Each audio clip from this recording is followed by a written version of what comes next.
be my last try here.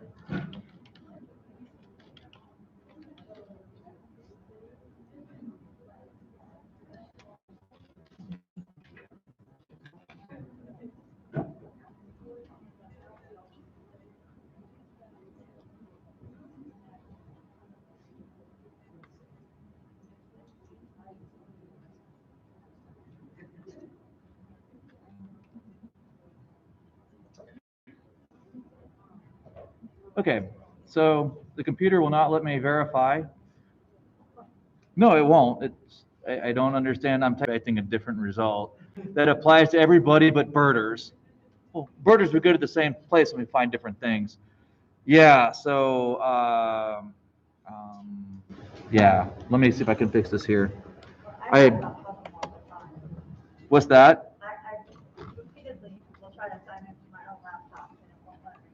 Yeah, let's see if we can just sign in here, if this will work.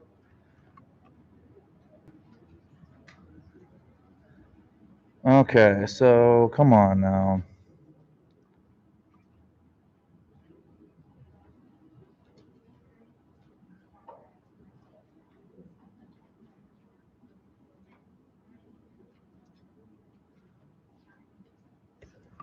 Okay, I think we got this.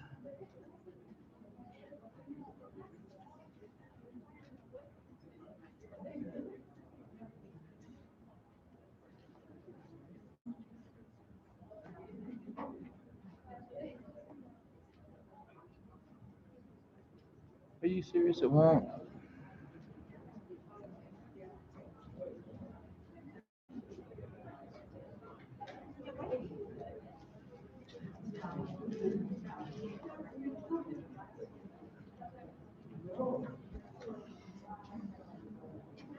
All right, still trying to get this to work. I'm gonna be really sad here. Extend maybe? Duplicate.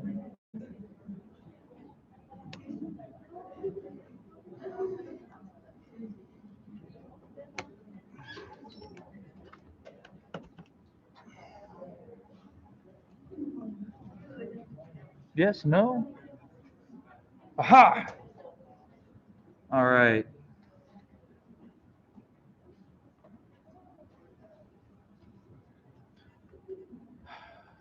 Crazy.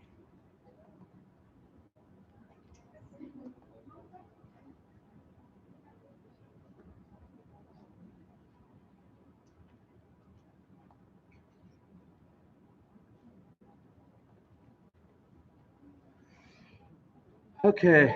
I really apologize for being so late today. I bolted over here as fast as I can, and the computer, for whatever reason, just did not want me to sign in. I'll have to talk to IT about that. One more barrier here to making things work nicely. Okay, before we get started, does anybody have any comments or questions?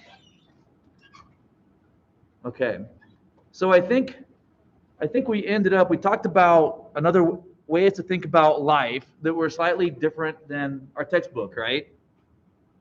Now, I'm teaching like 4 lectures a day. I just had 2 in a row. So if I'm a little like forget where I'm at, please bear with me because I teach this class twice, once at 9:30 and now. So I tend to forget exactly where I'm at. Okay. Did I go over this? Did we talk about evolution? We didn't go over evolution, did we? No. We did talk about the let's not be so dogmatic part. Yes? Yeah, okay, good, good. So let's not be dogmatic about things because I told you about like how some viruses can actually have a flow of information from RNA to DNA, and then how that DNA can be incorporated in our own genes and lay dormant, which is what some viruses do, which makes them hard to treat. And then how some virus genes can get inserted into our genome and then affect our entire course of evolution. We talked about that, right? Okay, good, excellent. Okay, so then I believe right now we're on evolution as the central paradigm of biology. This is where we're at, right? Okay, excellent. So last lecture, we talked about, what does life do? And then we started talking about these three different important theories of life: cell theory, the let's not be so dogmatic dogma of the flow of information from DNA to RNA to proteins. Now, let's talk about evolution as the central paradigm of biology. And I like paradigms. Paradigms, unlike dogmas, where in a dogmatic way of thinking, you might not question it, you just might accept it. A paradigm offers a framework based on what we know to understand things that we're learning and new discoveries and put them into a larger context. So, for example, evolution is the central paradigm of biology because it makes biology make sense. Here's why. Just in a nutshell, evolution explains both the unity and the diversity of life. And we got some cool things up there. That's a spider. It's a castanet spider. It's hanging upside down. It's holding its web between its front legs. And when a little insect walks in front of it or underneath it, it throws the web down on the insect. And it's got two large forward-facing eyes. And on a leaf, there's a leaf right here. And it drops a little bit of poop on the leaf that's white, and it's a bullseye, so it knows where to throw the net. And its eyes are more sensitive than an owl's eyes. And because they don't have an iris, they break down their eye every night or every morning and rebuild it. Just fun stuff about natural history. That's a butterfly weed, that's a sponge. And the point here is that there's a lot of diversity in this planet, from simple moss-like plants to a scallop. And on that scallop, you can see its eyes. These tiny little blue dots are eyes. And they're sitting there looking at me as I was taking the photo. And of course, this is a beetle munching on an oak leaf. There's millions of species in our planet. There's a lot of diversity. But importantly, there's unity in that diversity. Life is unified. And evolution by natural selection is our paradigm because it explains why we have millions of species. It also explains why those millions of species have things in common. Okay, so I got a minnow, round-nosed minnow. I got a lizard, it's a type of anole. I've got a salamander and a squirrel. They're really different organisms, right? I mean, that fish lives out in Santa Rosa. Lizard lives down south in the tropics. Salamander in Florida. But they haven't shared common ancestors in a long time. They're really different. You've got a mammal, reptile, amphibian, and fish. But what do you see in common with these things?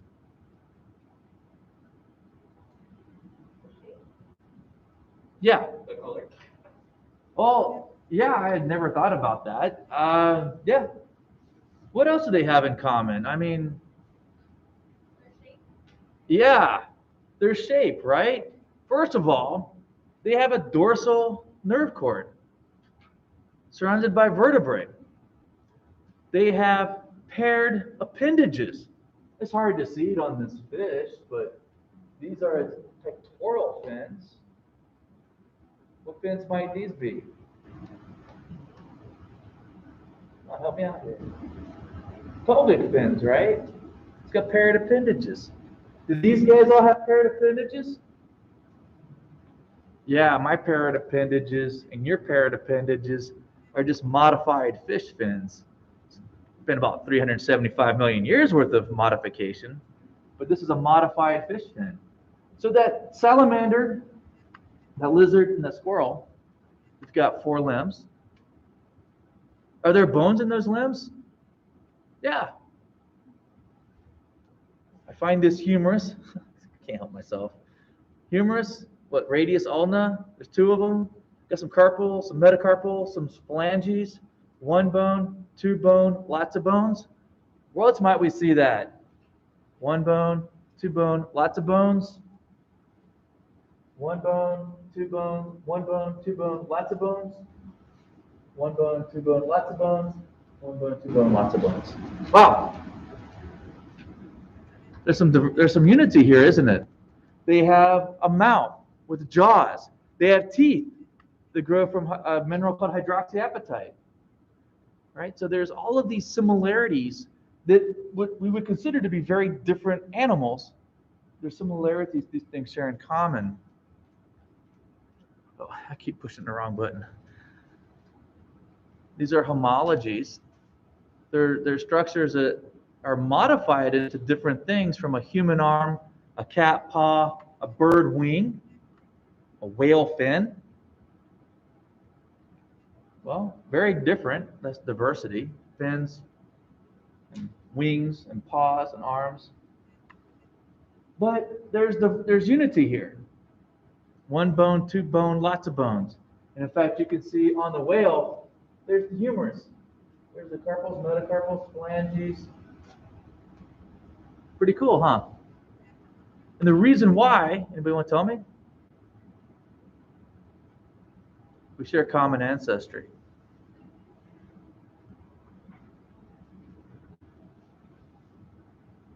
Uh-oh.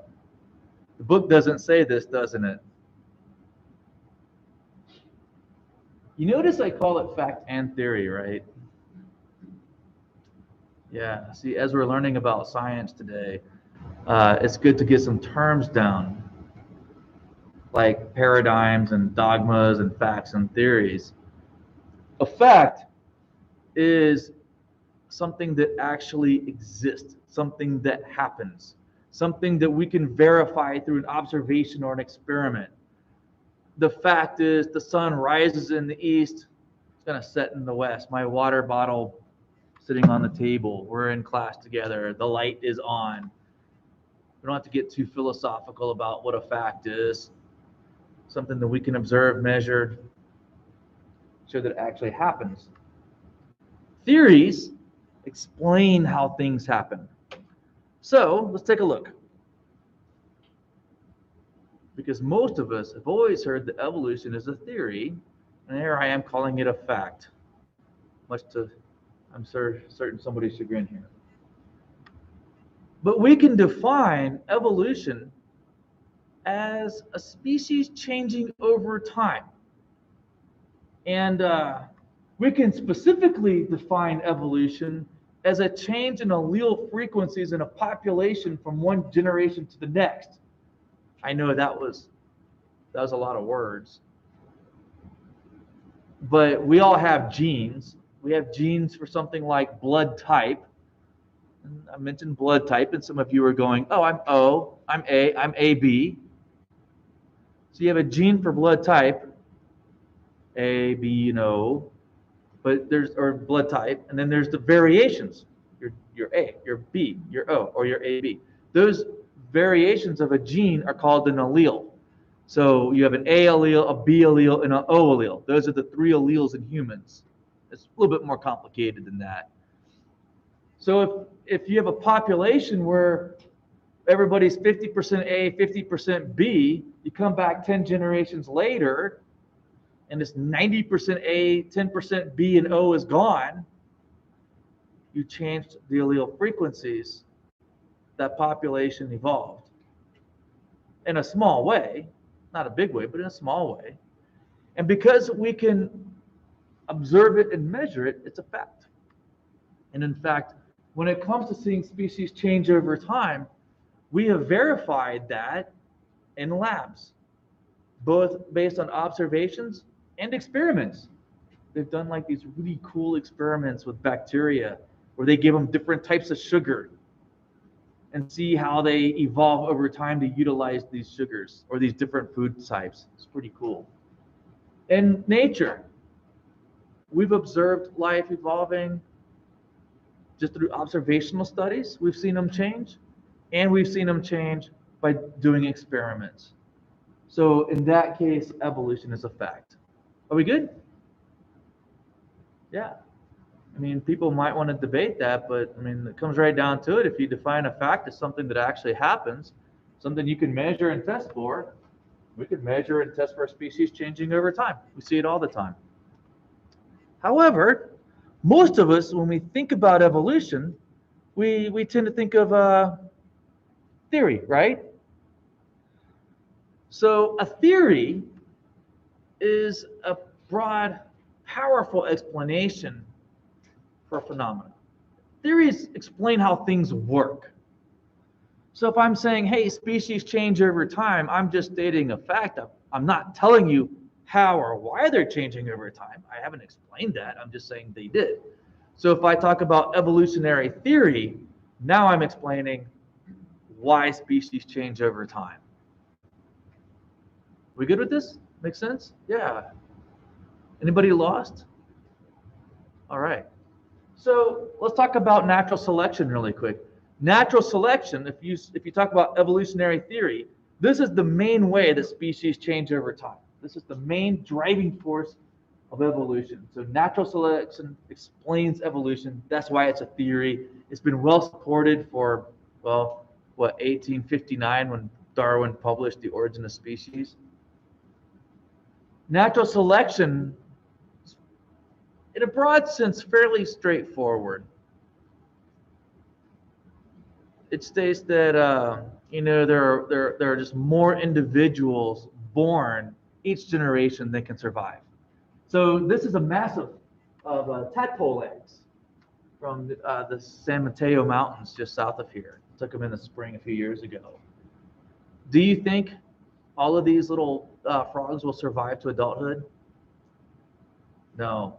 And in fact, have you guys ever heard that if I took like 2 fruit flies or house flies on January 1st, let them reproduce, all their offspring reproduce, and then all their offspring reproduce and survive, by midsummer we'd be this deep in house flies worldwide? It's pretty crazy. So the point that I'm making, so in any generation, there are more individuals born than can survive. Not everybody lives and reproduces.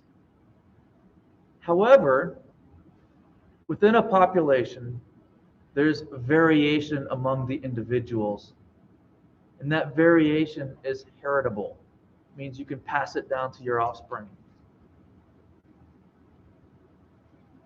So my wife is blonde hair, blue eyes. I have blue eyes. What do you think my daughter's eyes are? They're blue, right? So these heritable features like hair color, eye color, skin color, that's variation. Those variations were originally caused by mutations. They had mutations so they don't produce a lot of melanin. So they've got to go out and protect their skin. But you can inherit that variation in a population. And those are crown anoles. They're lizards about yay big from Puerto Rico. And can you see some color variations there? Yeah, there's variation in that population. These are all caught within a mile of each other. And of course, that variation is heritable.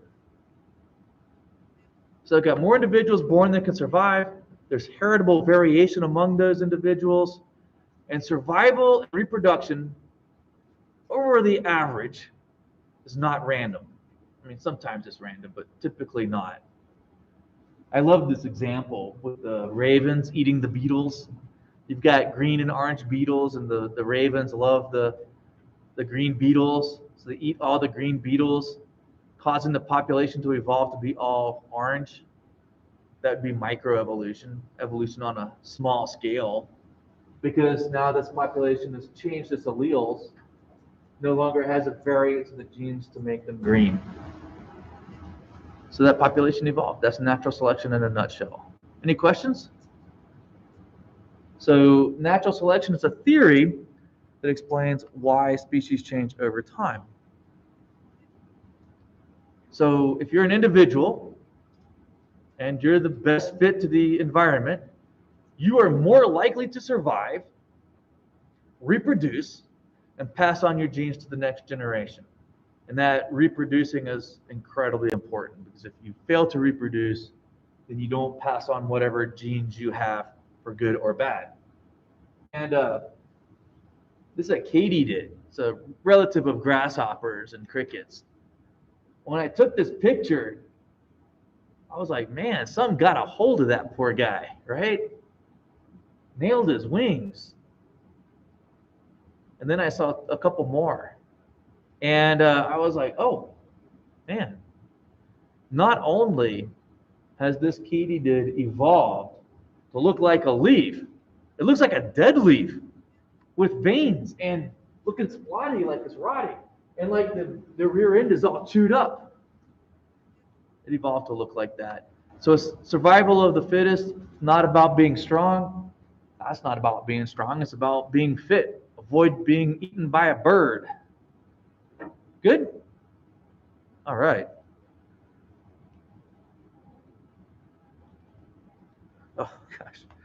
You need to go away. So evolution is biology's central paradigm because it makes biology make sense by making sense of the unity and the diversity of life. And because life is evolving, all life today descended from ancestral species. That's a remarkable insight that Darwin had, and it's also incredibly important. And of course, this is showing the evolution of whales. So we look at whales, they've got fins with the same bone structure that we have, right? They even have what's left of a pelvis. They live in the ocean but breathe air, give live birth. They're endothermic. And we would wonder, like, why would they do such a thing? And then you realize, well, yeah, they evolved probably from a hippopotamus-like thing 60-something million years ago. Their closest relative are elk, or hippopotamus, actually. But they're related to elk. And if you've ever heard an elk bugle and a whale sing, I remember that when I first came out here and heard elk bugling, I was like, oh my gosh, no wonder these things are related. They sound the same. Pretty cool, isn't it? Yeah. So we're descendants of ancestral species. And so that explains like the unity in life. It also is really important for those of you wanting to go into any type of medical research. Have you ever noticed that we learned a lot about genetics studying yeast? You know, the yeast you use to make bread and beer that created civilization for us? I'm not kidding, actually. Beer may have led to the rise of civilization. Go Google that one. There's a good New York Times article on it. But my point is, we can learn a lot about genetics from studying yeast, tiny worms called C. elegans, Caenorhabditis elegans, fruit flies, mice. And the reason why we know so much about genetics from a fruit fly is because their genes work the same way our gene works. We can learn about growth and development from like a worm because they've got tissues, they've got cells. Those cells differentiate into different types of cells. They have organs. You know, they grow from a single-celled animal or single-celled zygote that's fertilized into a whole animal. Just they're really small animals, but their process is the same as our process. Why is that? Shared ancestry, right? Because we have shared ancestry, we share traits in common. Let's see here. Once upon a time, I had markers. I have to get some. In the last class, I spent a few minutes drawing a phylogenetic relationship for everybody. I'll do that next time. Okay. So the first point was about common ancestry. The second one is the reason why we talk about evolutionary theory is that natural selection is a theory that explains why species change over time. And natural selection is that differential survivalship of individuals in a population. So it's life and death are over the long haul, not random. All right, everybody good? Okay. Yeah, this is where I wish I had no markers up here. Oh well. Is it for a blackboard? I mean, a whiteboard? Yeah, I'll borrow that. Thank you. This is kind of fun for me to do, actually. Well, better than mine. I don't have one. Thank you. I'll get this back to you here in a second. Okay, so because we share common ancestry, we can depict the relatedness of living organisms by drawing a phylogenetic tree, which is also a tree that represents like a family tree that represents your family history. It represents evolutionary history. So you guys tell me, what are some animals you like? Please note dogs, horses, and dolphins. I mean, I like all of those animals. They're really cool, just something different. Yeah. I like penguins. Hey, your pen works great. Penguin. Yeah. Raccoon. Okay? Yeah. Squid. Thank you. You know, the last class did not come up with an invertebrate. Giraffe. A giraffe. From the book, right? They're cool animals. I've seen them on the Masai Mara, and it's just like they're so strange. Anybody else? We can do one more. Yeah. Frogs. I like frogs, and not to leave anybody out. You guys are way more active than the last class. Yeah. One more. Oh yeah. You're gonna really test me here. Okay. Man of wars are awesome. Yeah. All of these are good choices here. So in a phylogenetic tree, this represents relationships amongst different organisms, and that relationship also reflects their evolutionary history. So for example, this is like the tree of life. Doesn't that sound like something from the Lion King? Circle of life or something, tree of life. Well, what that is that branch point here. That represents the last universal common ancestor for all life. And then it starts to split and forms these. This is all eukarya, with animals being this tip, plants and fungus, archaea and bacteria. But you guys gave me some cool animals. So let's draw a phylogenetic tree showing the relationships of these things. All right. So a man-o-war would be a cnidarian. And if you're not familiar with cnidarians, cnida are stinging tentacles. So think like jellyfish have stinging tentacles. Sea anemones have tentacles that Nemo swims in and out of. So they're named cnidarians, and man-o-war is related to that. And then we've got a squid. Squid are really awesome. They are cephalopods. Cephalo means like head, pod means foot, so their head is on their foot, and they're a mollusk. And then we've got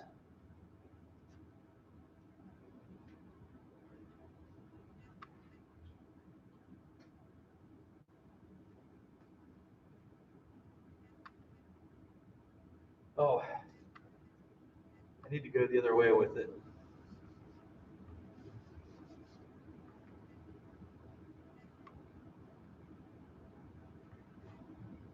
There we go. This will work. Oh, wait. Like I said, I'm getting tested here. Squid, and then what do we have? We've got penguin. Oh, here we go. I did do it right. Frog, and then a penguin, and then a raccoon. Okay, so this would represent a phylogenetic tree. I drew it a little bit different than this style here, representing the relationships between these things. So this relationship here, this would be, the ancestor of this would be animals, because man-o-war are like cnidarians. They only have like radial symmetry. They're very primitive animals. And then all of a sudden, this lineage here are what we call bilaterans. So sometime before 550 million years ago or so, bilateral symmetry evolved with 3 different tissue layers: endoderm, ectoderm, mesoderm, middle, outer, inner, right? And then, so this went off, these are the the protostomes. Then over, so this, then we got the deuterostomes here. These would be, of course, tetrapods. This is amphibian, one off in here. Amniotes, and then this could represent like the reptiles, and this would represent the mammals. And what that shows is like penguins and raccoons are, of course, more closely related to each other than they are to frogs. Okay? Because these are all amniotes. They have internal reproduction. They produce eggs. Yeah, raccoons, we have eggs just inside us, the amniotic sac. This would, of course, be a tetrapod that evolved from fish. So each one of these nodes right here represents a common ancestor. So if you go back far enough, we share a common ancestor with squid in the fact that we have bilateral symmetry. 3 tissue layers, muscles, nervous system. Good? Okay. But this branch point right here would be a huge branch point because all of these would be your deuterostomes. You ever heard of like Deuteronomy, second book? Deutero means second. Stome means mouth. This means that early in our development, our mouth forms second, our anus forms first. And these guys would be protostome, which means mouth first. So in like mollusk, arthropods, and a bunch of different types of worms, the mouth forms first. But in vertebrates and in starfish, the mouth forms second. Are we good? And the point of this phylogeny is that it shows the relationships of different species based on their ancestry. And these points right here represent a last common ancestor. So penguin and raccoons, I say, are amniotes because we both have internal reproduction and we also have the amniotic sac. If you've ever heard of somebody's water breaking, that's the amniotic sac surrounding our growing fetus that protects it from the outside world. It's an adaptation to living on land. So I kind of went into GVZ mode a little bit. General Vertebrate Zoology is a class I love to teach. And I also teach some of this in 304 too, or 303. All right, everybody good with this? Excellent. Any questions? Okay, so these phylogenetic relationships show like an evolutionary history. We can also use them to test things that we can't normally test. So this is a phylogenetic relationships of reptiles. Do you see what animal is in this relationship that I called a reptile? Birds. We typically, based on Linnaean classification, birds are class AVs, reptiles are class Reptilia. It's not right. Because, well, what are birds related to? Dinosaurs. Birds are reptiles. They're an evolved reptile. What's interesting is this is our phylogenetic relationship. This is common ancestor of all crocodilians, birds, and dinosaurs. And here's snakes and lizards out here. And if I were to go one even further back, I could do mammals, okay? Because we're amniotes. Now, we can test things about dinosaurs that we could never do in life because I can't go back 70 million years to study dinosaurs, right? We have to infer a lot of things from the fossil record and from phylogenetic relationships. Well, interestingly, birds, they sing, don't they? They sing to their mates. Alligators, they don't really sing, but they bellow. They definitely call to their mates. It's pretty wild hearing them bellow in the springtime.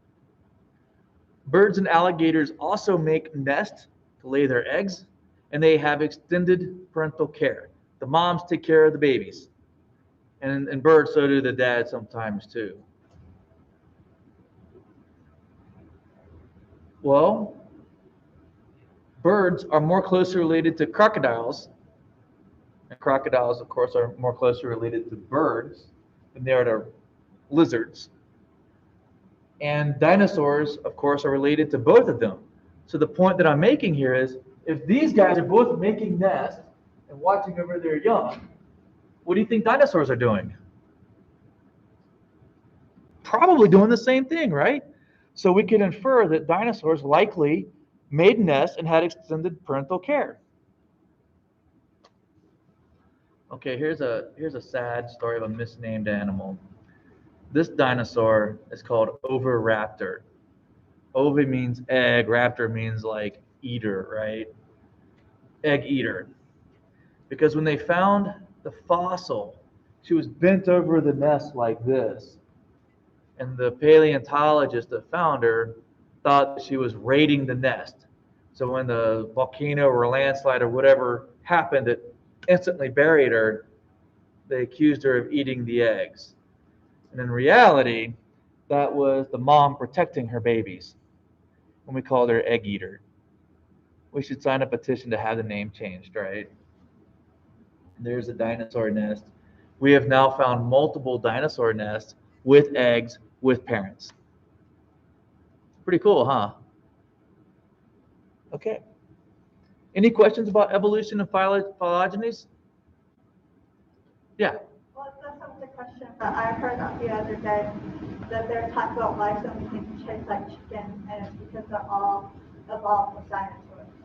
So really, it's not that things taste like chicken, they taste like dinosaurs. That's probably quite true. Or the Matrix didn't know what it tasted like beforehand and just made everything taste like chicken. I'm sorry. I just watched the new Matrix movie, so it's... Yeah, dinosaurs tasting like chicken, huh? Okay, I'm going to switch gears a little bit out of evolution, and now I'm going to talk about how we science, or how to science. Scientific method to be, I guess, on par with the terminology in the book. And as I said, the book has these really cool examples of how science is done by studying giraffes and ants. The giraffes, we assumed they were stretching their necks to eat higher, leaves higher up in the tree. Turns out that the males just like to fight each other, and having big necks helps out with that. Kind of a cool experiment. It goes to show, don't always believe the easy stories. They're not always correct. It's good to go and challenge yourself, like this right here. I'm not going to rehash what was in the book. Instead, I want to talk about 3 examples that will still tell you how we do science, but stuff that I care about. Sound good? Yeah. Yeah, I can't wait. I love searching for extraterrestrial life. This is fun stuff for me. And then I do iNaturalist and eBird, and I like to work out, and I care a lot about longevity. So let's talk about this. Each of these 3 examples are going to make a point about how we do science. And I should have labeled this 1, 2, and 3. But point number 1, curiosity and imagination are at the heart of science. If we're not curious, if we don't have an imagination, there's no science. We don't learn anything. You have to be curious. Curiosity is so important for science. Science depends on observations. And guess what? You can also do observations and contribute to science as well. And the third point on diet and exercise is the importance of doing experiments, and then how scientific results can change our preconceptions. I mean, how many of you have really believed something that was actually wrong, and it took you a long time to finally admit that you were wrong? Me, definitely. Oh yeah. I mean, this whole diet and exercise thing, or exercise on weight loss, I was wrong for a very long time on that. And it took a lot of controlled experiments to convince me otherwise.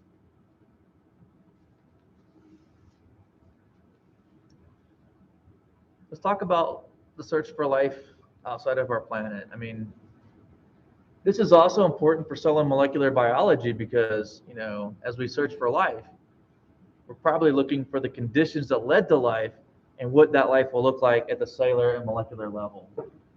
But this is really about curiosity and imagination too, right? I mean, I think about this question all the time. Are we alone in the universe? I don't know. I don't think we are. I spent many a nights and a couple beers staring at the stars going, man, what's out there? Curiosity matters, and curiosity leads to new discoveries. This is an important point. This picture is it's my favorite photograph of all time. It's called the Hubble Ultra Deep Field View. This is my favorite photograph. And I've taken about 100,000 myself, and I have definitely looked at other photographers and loved their work. And this is my favorite. About 20 years ago, some scientists were curious, and they wanted time on the Hubble Space Telescope. Now, Hubble is in its waning days. We have James Webb up now. But Hubble, being the most sophisticated telescope we had, time on this telescope was limited. It was expensive to get it. You had to write a proposal and have funding to use Hubble. And these scientists were these astronomers said, you know what? Let's point the most sophisticated space telescope we have ever made at absolutely nothing just to see if something is there. So they did. They did exactly that. For 11 days, Hubble took an image of a part of the night sky near Orion. If I held this pin out at arm's length, the part of that night sky was smaller than the tip of this pin in the night sky, at an area that was supposed to be nothing. And they got the image back, and this is it. And it's hard to see where you're sitting. It's kind of lit in here. But every dot, smear, and smudge is a galaxy with billions of stars.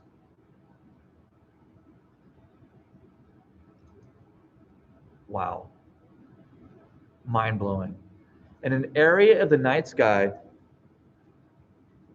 smaller than the size of a pin head, held out at arm lengths, we pointed the most sophisticated space telescope, took a picture, and we found over 10,000 galaxies.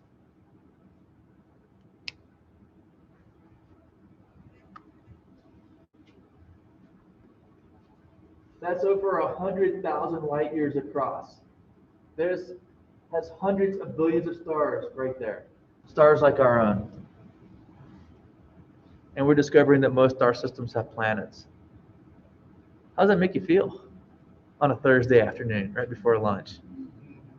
This thing gives me goosebumps every time I look at it. It's just so amazing. Well, what's going on here?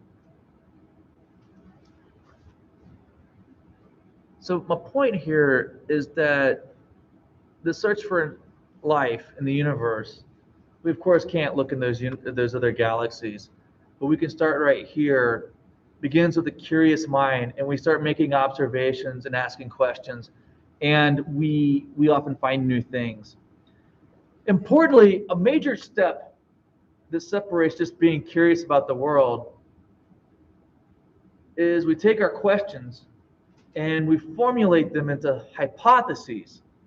And our hypotheses have a couple criteria to be good scientific hypotheses. One is they're at least potentially testable. There's got to be some way to test it. We might not have the money, might be unethical, might not have the technology, but you could devise some way to test it. And at least potentially falsifiable. There's got to be some result that could return that would falsify your hypothesis. So, for example, evolution, we could falsify it. we go to a population and it never evolves, well, it didn't evolve. If we saw fossils of bunny rabbits mixed in with the ancestors of reptiles from 300 million years ago, we'd have to rethink our theories, wouldn't we? But the fossil record fully supports evolution. It doesn't matter that it's incomplete.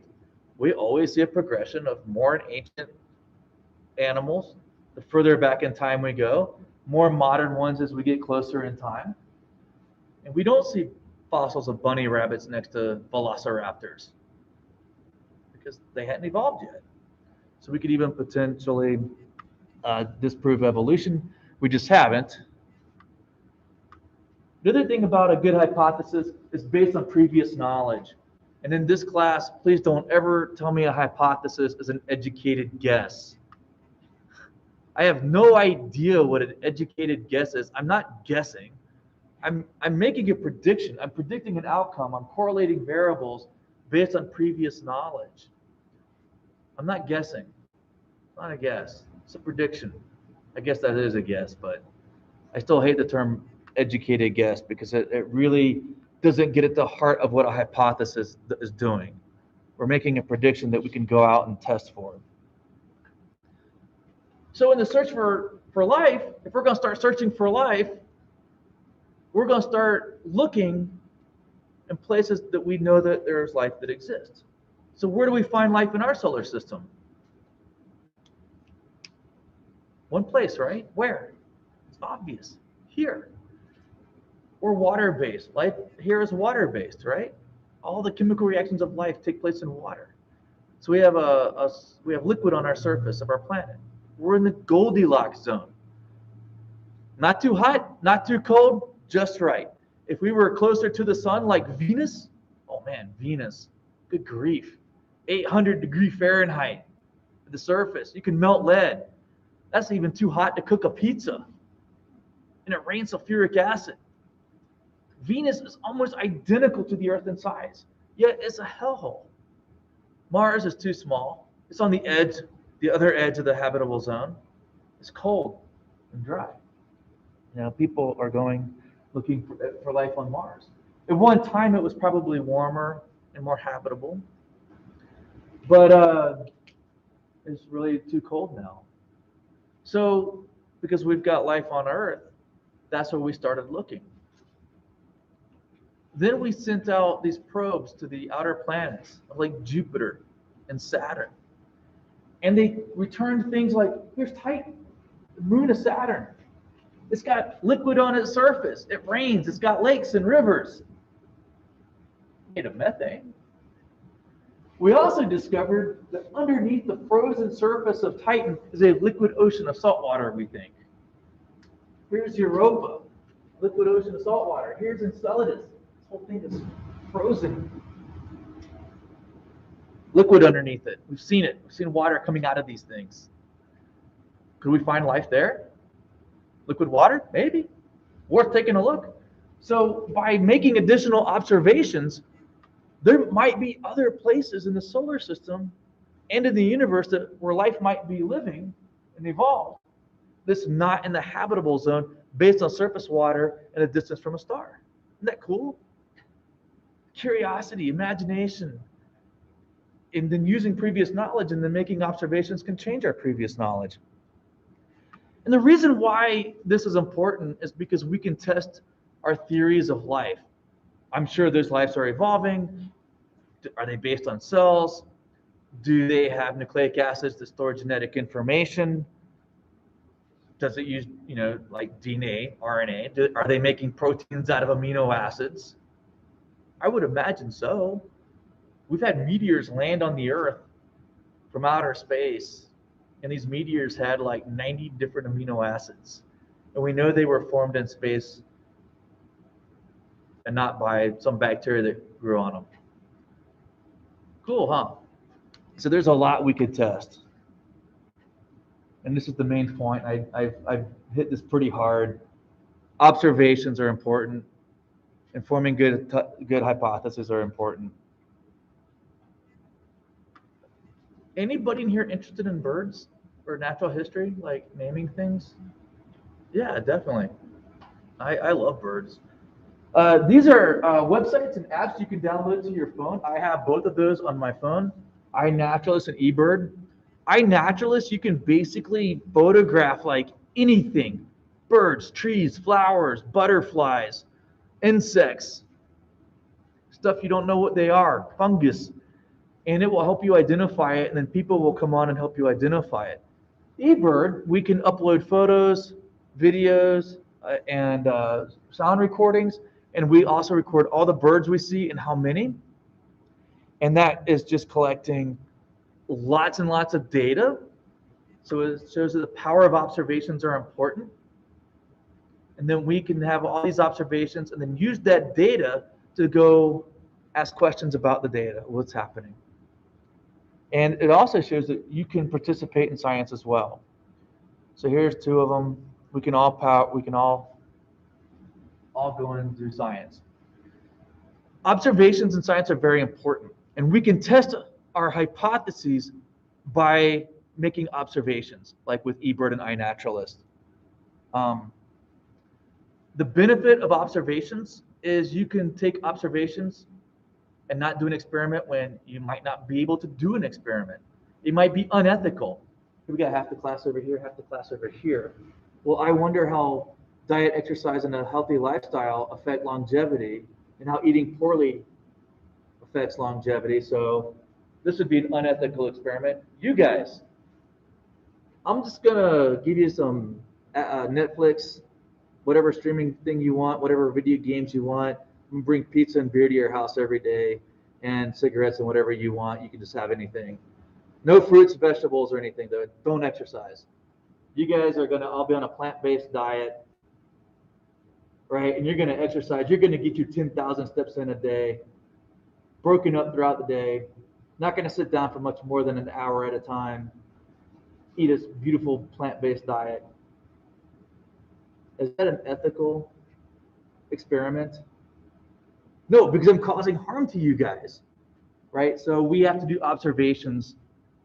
I can't do an experiment to like simulate climate change across a region, right?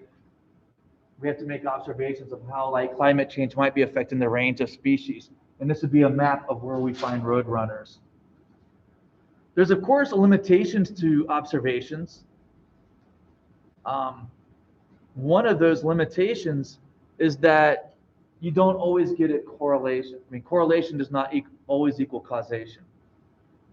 Here's a good example of where correlation does not equal a cause. This is a map of global temperatures versus pirates, because we all know that the loss of pirates is causing climate change, right?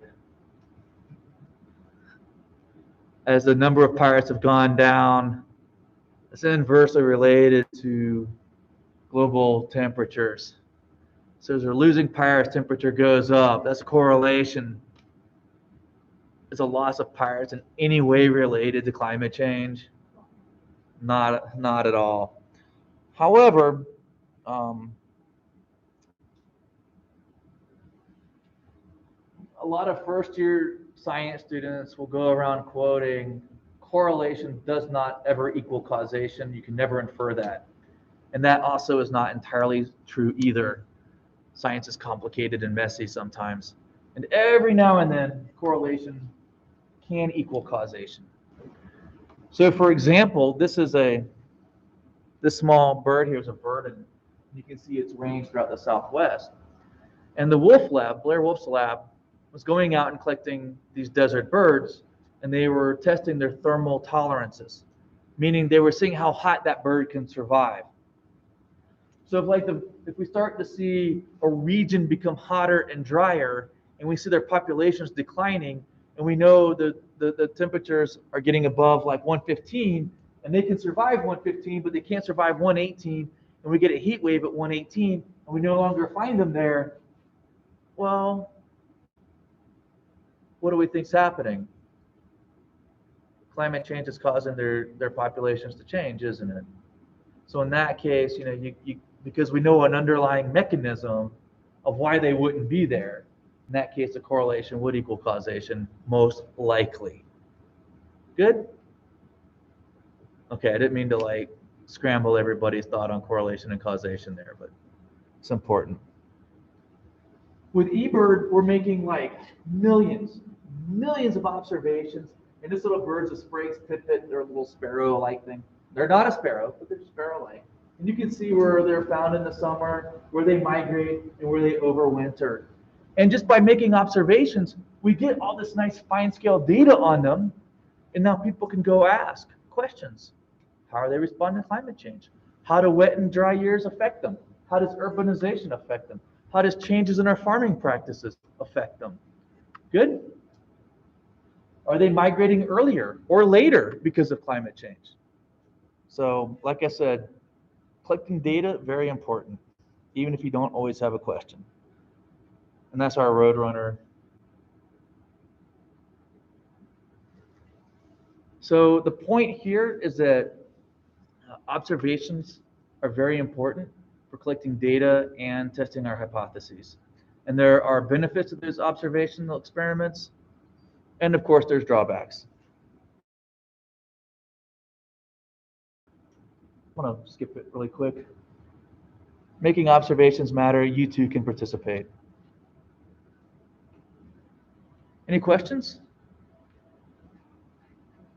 Anybody going to start doing iNaturalist and eBird now? Cool. Yeah, let me know what you see. I'm on iNaturalist. I'm just Tom Kennedy. I've started uploading like 20 years of photos. So that's been fun. You can see some of my life work on photography on iNaturalist now. This last point, how to science, exercise, and especially exercise on weight loss, has been a real journey for me. I've always been interested in longevity, exercise, and health and diet.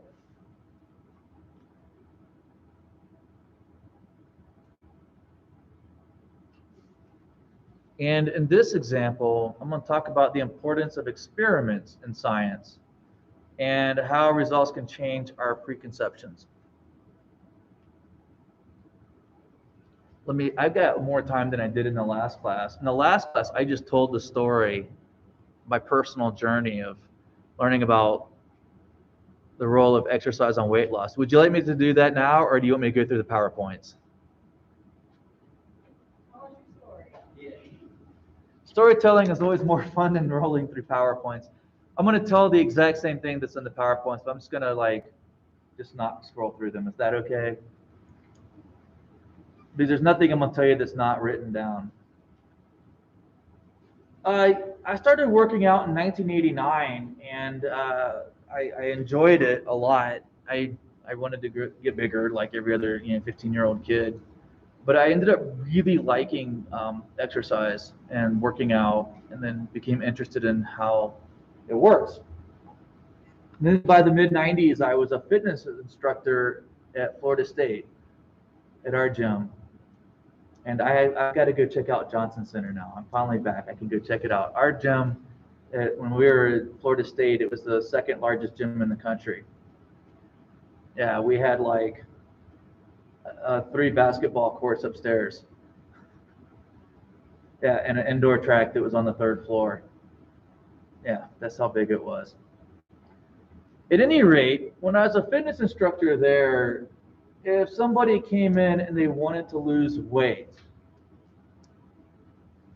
well, the first thing I did is, if you want to lose weight, you need to exercise with cardio 40 minutes 4 times a week. That was our assumption. That was our working hypothesis, that if you did cardio, you would lose weight. This is an important point. That did not come out of thin air. We just didn't pull a number out of the hat of 40 minutes 4 times a week. That number was based on some things. It was based on previous knowledge. Hypotheses are based on previous knowledge. Our previous knowledge came down to a pound of fat is about 3,500 calories. That's what we knew. It's more complicated than that, but we knew that a pound of fat was about 3,500 calories. We also knew that the average person, based on some exercise tests, if you walked a mile at about 3 miles per hour, you would lose around 100 calories. You'd burn 100 calories. There are variations in all of this. But on average, if I told somebody to walk 2 miles in 40 minutes, they were going to burn about 200 calories. You do that 4 times a week, that's 800 calories, right? 4 times a week, or 4 weeks in a month, that's 3,200 calories. So I figured if you worked out, you would burn about a pound of fat every month, and over 3 or 4 months, you'd lose 4 or 5 pounds, or 3 or 4 pounds. You get the idea. There was a problem. Nobody lost weight. And my friends that were also fitness instructors, their clients didn't lose weight either. What do you think we thought about that? What's that? I'm sorry. They weren't doing their workouts? They weren't doing their workouts. There's my experimental groups. Yeah. Yeah, I call it the blizzard effect, right? We were like, it's just the blizzard effect. We thought that, or at least me exactly, I was very dogmatic in my thinking.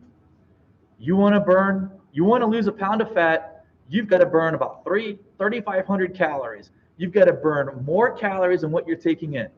You've got to create a deficit. You do that by working out. And I would see these experiments.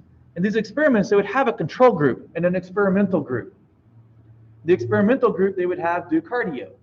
The control group did no cardio. They would compare the weight at the beginning and the end of both groups. The exercise group had the same weight, more or less, as the control group, the people that didn't exercise. That's this right here. Hiking, no hiking. There's very little difference between them. Now I was like, well, yeah, sure, you didn't control for diet. I've seen people in the gym walking like this, drinking Gatorade, eating a power bar. And you just took in 400 calories, barely burned 100. You see a problem with that? Or, oh, I just worked out hard. I'm going to go get a blizzard. That thing right there's got more calories than you'll burn off in most workouts.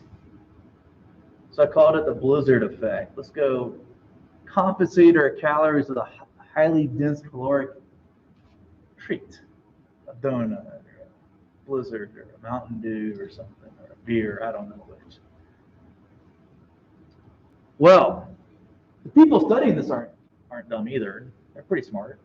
So they started controlling for diet. So not only did your control groups control for your experimental groups that controlled the diet, they didn't let them eat more. They did the exercise. The other groups, they just let them do the same thing, no exercise, no diet plans. And they found that the experimental groups doing the exercise, controlling their diet, still didn't lose much weight. This has played out over the decades, right? And I kept thinking, there's something wrong here. Turns out that weight loss and exercise is very complicated. Most people will not lose weight exercising or lose much weight. And it turns out that we didn't know a lot about our metabolism. Our metabolism is more complicated than we thought. The problem is that as you exercised more, even if you controlled for your calories, your body's metabolism changed. It started to compensate for the extra calories you were burning by taking calories from somewhere else instead of just burning off the fat. Isn't that crazy? We didn't know that until just recently. And then now, after I've had to change my mind, I know that for most people, exercise isn't going to cause you to lose weight. Because if you just exercise more, you're likely to compensate those calories from somewhere else. And where we're going now with this is they're saying, well, where are we pulling these calories from? And we're using, once again, previous knowledge. For those of you that are looking for an excuse not to go exercise, this is not your excuse. Because we know that if I said, okay, you go exercise, you don't, and your weights don't change, the group that exercises will have better life outcomes. than the group that doesn't exercise, even though your body weight is staying similar. The exercise improves your overall health. And one of the ways we think it's doing that is just dialing down your immune system. It's reducing chronic inflammation. This is an idea. This is what they're testing. We don't know yet. But we do know that exercise improves overall health. One way to do that, reduce inflammation. So you start to see the story, right? How experiments can get at causation, how what we go on with our previous knowledge is challenged, and then it leads to new questions about diet and exercise and what exercise is actually doing to our bodies and our metabolism. And now they've got these mice that they exercise in a control group that they don't. And now, rather than just looking at blood sugar levels, I mean, they're looking at like every single organ in their body, their gut microbiome, and they're studying like how exercise is affecting like every system and microbiome in their body. And it's good. It's good. So even though we get very focused on a number of our weight, that's not the whole story. So I've definitely I had to change my mind, and it was very recently that I changed my mind. It was last year.